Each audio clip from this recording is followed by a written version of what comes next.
Welcome to the CR Arthritis 2025 event.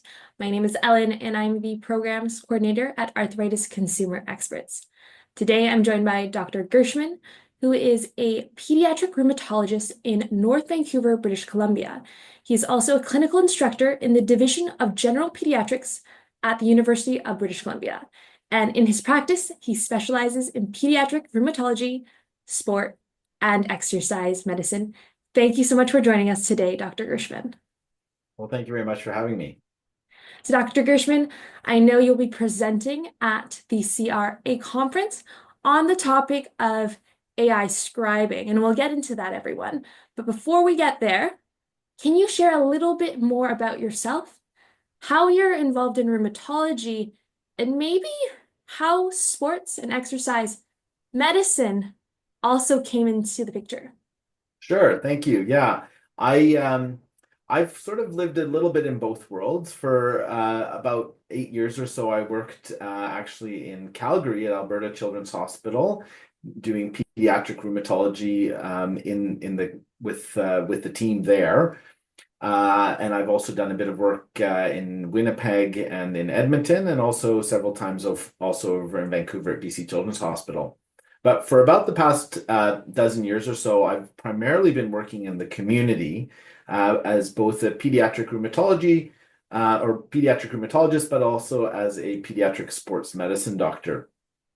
Um, Both, of course, have an overlap in terms of the musculoskeletal element of things. And one of the things that I found really fascinating was working with children who had things like juvenile idiopathic arthritis, who were also athletes, and trying to find ways to support them to meet their goals and aspirations and really be able to support them, which was a real pleasure to do, and a good marriage of those two specialties.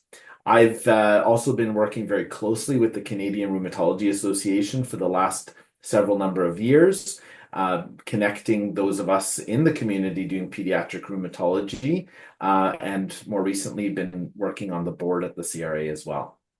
Oh, it's incredible work. And like you said, like such a interesting intersection where your work is at, but so important, right? Not only is sport or physical activity or exercise or movement important for our health, but it's also part of so it's just I always like to say it's part of development, it's part of childhood, right? Sport is not just good for our health, but it's also key to our development. Yeah, and I mean we do see that children with juvenile arthritis tend to be on average less active than their peers that don't have arthritis. So even more important to try to keep them active, because we do have this epidemic of inactivity that affects all of us. So I think keeping kids who are active and enjoy being active, keeping them active with or without a diagnosis, and then when they run into problems, finding ways to support them and keep them moving is something that I really enjoy doing. And also seeing some of these kids who have chronic disease like juvenile arthritis also be able to achieve the highest levels of success in various types of elite levels of sport, be it professional sports or, elite high level competitions and things like that. Yeah, absolutely. Like a diagnosis of juvenile idiopathic arthritis doesn't mean that these children can't go on to achieve, like you said, the highest levels or merits of sports. So, Yeah, and I think that's one of the most amazing things in the last 20 years or so of treatments that we have, is that when I see a patient and give them a new diagnosis, that's exactly what I say is, and I don't think I think it would have been a lot more challenging for us to be able to say that before 20 years ago or so. But today, that's something that we can work towards and hopefully achieve. absolutely. I'm so excited for like the medical advancements, and we'll get more into that in a little bit. But I would like to ask now about artificial intelligence or AI scribing. Could you tell us a little bit more about what is artificial intelligence or AI scribing? Sure. I think that term artificial intelligence definitely is a broad one that gets applied to a lot of different things. I think that people maybe have become increasingly familiar with ChatGPT, which is based on something called the large language model, which is essentially a prediction engine. It sort of predicts what the most likely thing that one would say or what the answer would be to a particular question.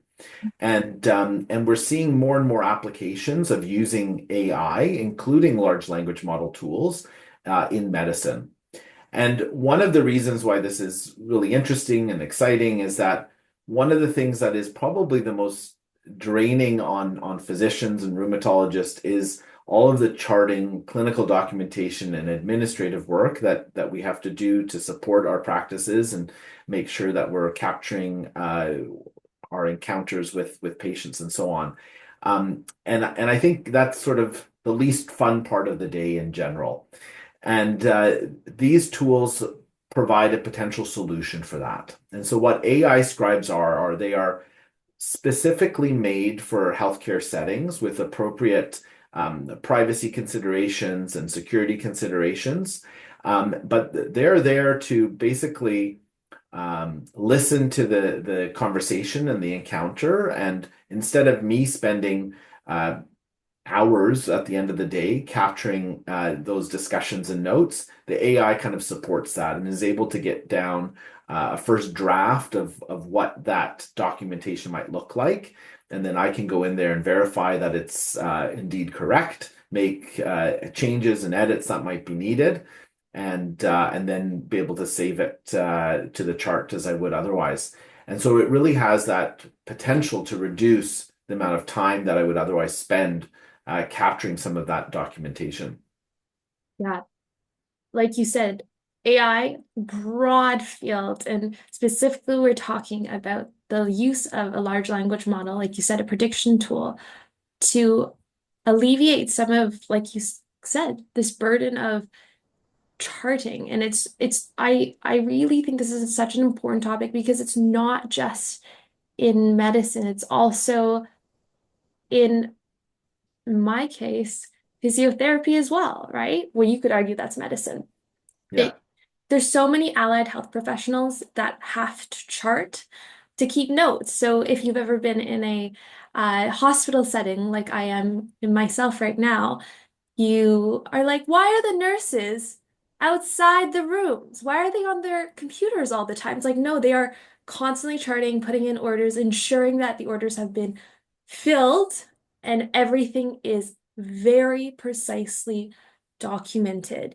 And using these tools, would you say that hopefully, in this case, Dr. Gerschman, it would allow you to then see more patients if some of this work is taken off your plate? Yeah, absolutely. I think that the technology, first of all, it is advancing fairly quickly. It's very usable right now, and certainly I've been using these tools in much of my practice, probably for the last year and a half coming up to now, and it is continuing to improve and advance. There's still a lot of work that needs to be done because you still have to verify that it's correct and make changes as needed and so on. But I think you're absolutely right. What I've noticed is that I think one of the most positive experiences from it is that I get to have that interaction with the patient more. I don't need to be sitting there taking notes or typing things as we're having that conversation. I can focus on the patient and the face-to-face interaction, which is actually quite liberating and I think also very much appreciated by the patient.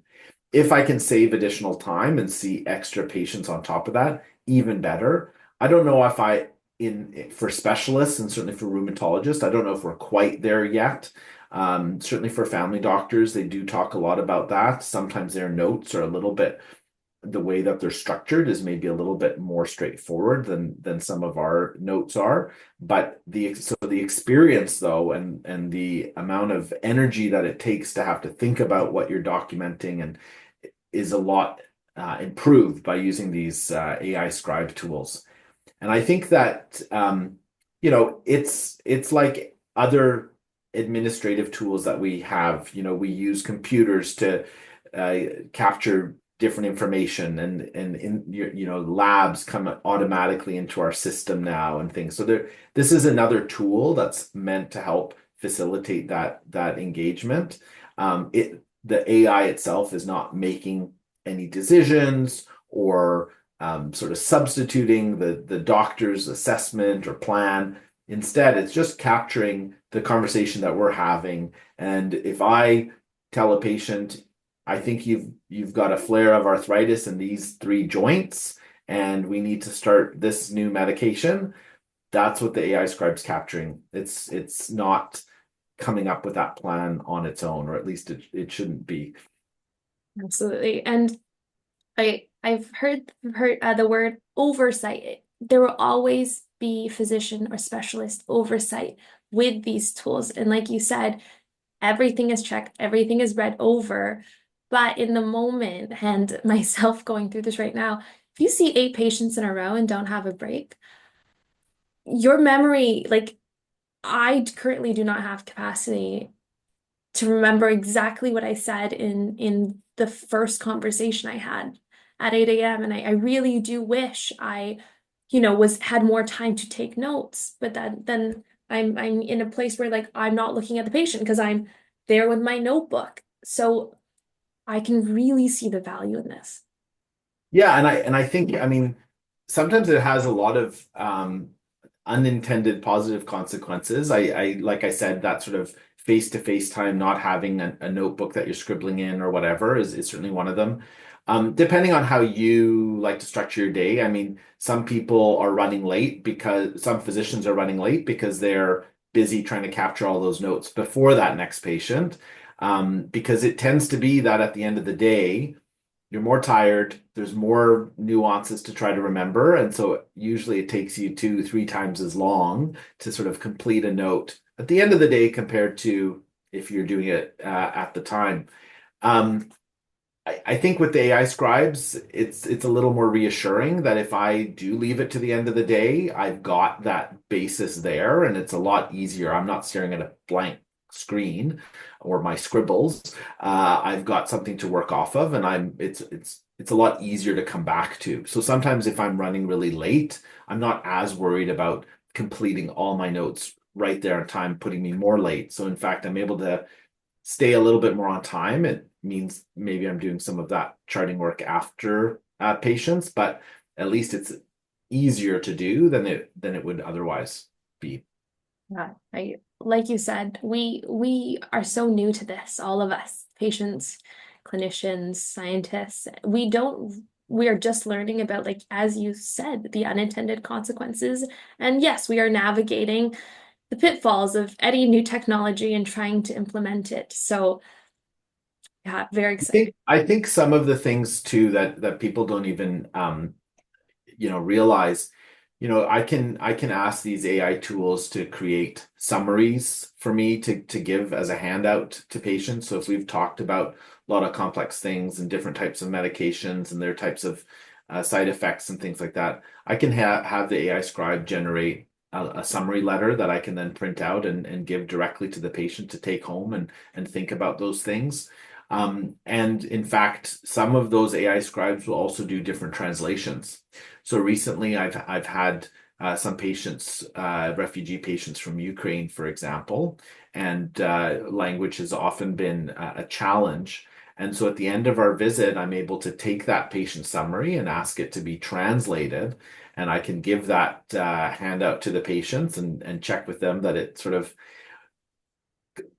makes sense in the context of everything that we've talked about, and usually it's been a very well received addition and something that it would have been just unfathomable, even a year ago, but really helps with overall patient experience and patient care.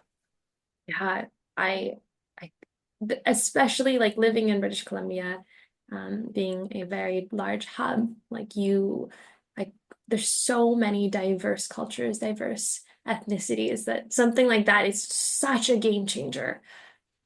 The application is very, very novel, and yeah, I cannot wait to learn more from you, Dr. Gerschman, and at your presentation. Yeah, we're looking forward to our workshop that we're doing. I think that as exciting and as shiny as these things look, as with most things, it's how much time and energy you put into it often will dictate the quality and ease at which you get something out of it. And I think collectively, the Canadian Rheumatology Association, CRA, is really looking at helping to ensure that we have supports for rheumatologists, that we can support each other in being able to use this really exciting new tool in an effective way. And I think by leaning on each other, we can share some of those best practices and really optimize the usage pattern of these tools so that rheumatologists sort of stay one step ahead in terms of that technological innovation. Yeah, that sounds like you guys have a very well thought out plan. Thank you for the sharing with us. Now, a little bit of a personal question. This year's meeting theme is, I will use my best spokesman voice, ascending to new heights, peaks of innovation in rheumatology. And it celebrates the latest advancements and breakthroughs. Can I ask, what are you personally looking forward to in terms of presentations, in terms of workshops at the CRA conference this year? Yeah, I mean, I think that we have our workshop on AI, and I'm really excited to share what I've learned. But I know that whenever I get in a room of colleagues, there's usually someone else who's also jumped ahead and excited and doing different things, and there's certainly going to be things that I can learn from others too. I know that there's a few other keynote talks on artificial intelligence and its utilization in different ways, and so I'm looking forward to learning more about that. I think that, as always, the CRA is a great place to connect with colleagues and see what's happening in terms of other innovations and models of care that are being done across Canada as well.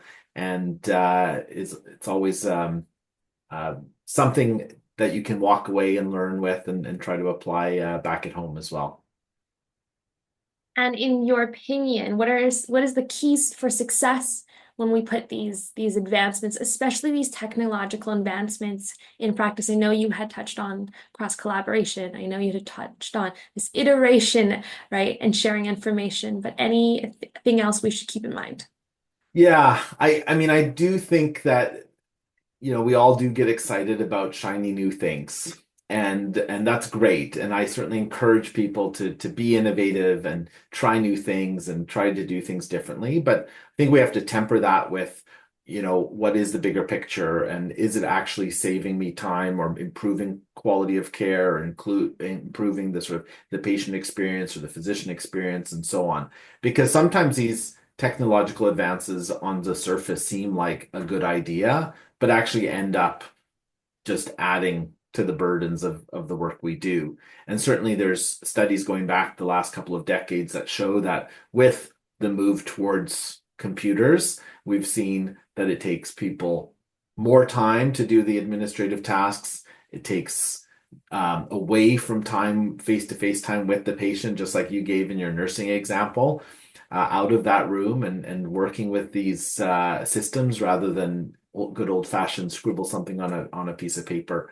So there's always going to be this counterbalance, and I think that as excited as we can get with new tools, we have to look at the bigger picture and make sure that we're not just getting excited about the hype, but that it is actually making a meaningful difference.